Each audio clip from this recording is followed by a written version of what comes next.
Bifurize kugira ibihe byiza n'umugoroba mwiza muri rusange mwebwe mukomeje kudukurikira muri mu bice bitandukanye hirya no hino ndizera neza ko mukomeza kugenda mugubwa neza cyane. Ni byinshi rero byakomeje kugenda bivugwa ariko kandi twagarutse ku nkuru y'urupfu rwa Mutoniwase Diane mu karere ka Kicukiro yishwe yakaswe ijosi yicwa mu buryo bubabaje cyane. Inkuru rero yakomeje kugenda ishengura abantu benshi cyane yaba abo mu muryango we ndetse n'abanyarwanda bose muri rusange. Amakuru rero akavuga ko ababigizemo uruhare ndetse kandi bari bakomeje gushakishwa. Amakuru akavuga ko nk'uko tubikesha kimwe mu bitangazamakuru bikora imbere mu gihugu cy'u Rwanda aka kanya, baravuga yuko umusore ukekwaho kugira uruhare mu rupfu rw'umukobwa witwa Mutoniwase Diane uheruka kwicirwa mu kabari yakoreragamo mu murenge wa Masaka mu karere ka Kicukiro. Uyu musore ubwo polisi yamusangaga aho yari yihishe yashatse kuyirwanya akoresheje icyuma ahita araswa ahita apfa. Niko amakuru abivuga. Ati ubundi uyu mwanzuro niwo wari warabuze, ati koma musose, ati kare kose se ubundi ati mubororamo iki, ati mujye murasa imbwa nazo ntizikwiye kubaho. Undi ati mwakoze gukorera uwo mwana w'umukobwa kuko Bibiliya iravuga ngo uwicisha inkota nawe niyo azicishwa. Gusa rest in peace kuri uwo mwana w'umukobwa kandi duhaye pole umuryango we, ati la condoléance. Undi ati abantu nk'abo bundi bagiye babigenza nk'uko babikoze ko uyenda urugomo rwagabanuka mu Rwanda. Ati ibyo nibyo saba kabisa, ati polisi yacu mwakoze pe. Undi ati RNP ni ukuvuga Rwanda National Police, ati oye kuraje kabisa hano mutanze ubutabera. Ati namucoma ashake uko abarwanya bose bajyane. Undi ati thank you so much Rwanda National Police. Undi ati ako kantu ni sawa uwo si uwo kuza kuba mu bandi. Ati okay, ati nari nabivuze ko agomba kurwanya inzego z'umutekano. Ati giye birambabaje, ati kuko kumurasa ntabwo yumvishe ububabare nk'uko ubwo yateye uwo mukobwa yishe. Ati bamwohereje rwose, ati gusa ati uko biri kose nawe ntiyarakwiye kurya ku mafaranga y'igihugu ngo arafunzwe. Diane Imana imwakire naho uwo Nerso ati umurire umubone. Ati aho ni sawa kabisa, ati umurundi ati biriko biraza ataratinyuka arwanya urwego. Ati wamurashe yandike nimero ye hano iri muri momo. Ati the guy who shot him deserve the rights. Unati yarwanyije inzego agomba kubizira. Ati ni iki cyaburaga, ati nibyo byiza, atari kubundi kurasa amaguru n'amaboko ati byaraciwe. Undi ati n'abandi bajye babarasa, ati nibyo bajyaca urugomo rurembeje abantu. Ati congratulations Rwanda National Police. Ati nakumiro u Rwanda ni ukwica tu. Nicyo gitekerezo cye ntabwo ntacyo, ati ubwo atagiye kurya ibigori gusa, ati n'abandi ati babitekerezaga barebereho. Undi ati polisi yubahwe, ati mwakoze, ati nicyo nkundira u Rwanda, ati yashatse kwirwanya, ati inkuru irashimishije cyane, ati good work police, ati akazi keza cyane kuri polisi, ati reka apfe yo kwicwa n'inkurikizi. Undi ati nawe iyo bakoresha agakondo akumva, ati mu Rwanda bari mu kazi nta mikino, ati byiza kabisa. Undi ati polisi y'igihugu nibwo yakoze igikorwa cyiza rwose, ati ibyo bishitani ukuntu bihombeje igihugu. Umukobwa mwiza nkuriya koko yakabaye ibyarira igihugu cy'u Rwanda.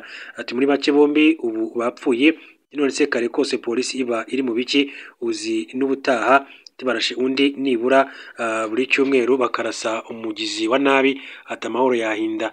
Uyu mwanzuro wa kimwe ati ni sawa, ati bahuriye kwa satani bose, ati bakomeze bategure kubana next year, ati bamurashe gahoro, ati ubundi nicyo gihano abicanyi bose bakwiye. Ati ubwo byabaye, ati kimwe ati nizere ko ntawe uzababara, ati mwakoze cyane cyane pe, ati mwakoze cyane pe. Ati nicyo cyabashobora, ati n'abajura mu bigenze gutyo, ati Imana ibahe umugisha Rwanda National Police. Ati ibyibura iyi nkuru ni nziza, ati gicucu gusa, ati ubutabera n'ubu rwose, ati imva zibe ebyiri. Congratulations Rwanda National Police, the next abajura batobora amazu nabo mujye mubagenza gutyo. Atako ati okay, ati nibyo bibakwiye, ati abantu nk'abo, ati mwakoze cyane rwose niyumve ingaruka z'icyaha. Ati good job kabisa, ati mpereye ku mutwe w'inkuru ukekwa ntiyabonye ubutabera kandi n'uwapfuye ntabwo yabonye. Ati ntabwo kwa dukeneye kumva ko ari we n'icyabimuteye cyangwa se uwamutumye, ati noneho bakamurasa izuba riva. Erega ushobora no gusanga umwicanyi ari we wongeye kwica uwundi. ati tukaba dukoma ati ubundi rero umuntu wishe undi ajya arwanya inzego z'umutekano, ati nanjye ati byari byaranyobeye icyo ziriya mbunda bagendana icyo ziba zikora, ati ako kazi mwakoze turabemeye, ati mbabajwe gusa n'iryo sasu iyo bakoresha ubuhiri, ati bene nk'ibyo bajya babirasa, ati ubundi umuntu wishe abigambiriye nicyo akwiye, ati mukatubeshye ahubwo nirwo twari rumukwiye, ati nibajyane, ati n'uwo bafatanyije imushake ndabizi nawe arabarwanya, ati uguhima atiretse no gusurira muryamanye, ati hiyo ni nzuri kabisa. Byinshi rero byakomeje kugenda bivugwa kuri ibi byabaye. Hanyuma rero mu yandi makuru reka mbabwire ko umushinga w'amahoro Perezida Donald Trump wa Leta Zunze Ubumwe za Amerika yateguriye Ukraine wateje urunturuntu muri Leta Zunze Ubumwe za Amerika nyuma yaho bimenyekanye ko hari abayobozi bakuru bashobora kuba barahejwe mu mitegurire yawo ukanagirwamo uruhare n'Uburusiya wafatiwe ibihano. Uyu mushinga ugizwe n'ingingo 28 wageze mu binyamakuru ku itariki 21 Ugushyingo 2025. Bamwe mu bayobozi bo mu nzego zitandukanye za Amerika bavuga ko batunguwe kuko igihe cyo kuwushyira hanze kitari cyakageze, ariko ikibazo nyamukuru si icyo. Ibiro ntaramakuru Reuters by'Abongereza bishingiye ku makuru byahawe n'abo mu nzego zitandukanye kuri 22 Gashyantare byatangaje ko intumwa y'Uburusiya yafatiwe ibihano Kirill Dmitriev yahuriye n'abahagarariye Amerika muri Miami mu mpera z'ukwezi gushize bategurana uyu mushinga. Abahagarariye Amerika bahuye na Dmitriev usanzwe uyobora ikigega cy'Uburusiya cy'ishoramari n'intumwa yihariye na Trump mu burasirazuba bwa hagati Steve Witkoff n'umukwe w'uyu mukuru w'igihugu Jared Kushner.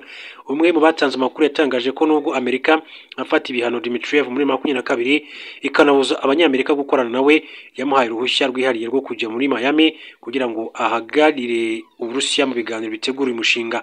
Mu ntangiriro z'icyumweru umunyamabanga w'inama ya Ukraine ushinzwe umutekano w'igisirikare Rustem Umerov yari muri Miami, babivuga ko yari yagiye kuganira na Witkoff kuri uyu mushinga.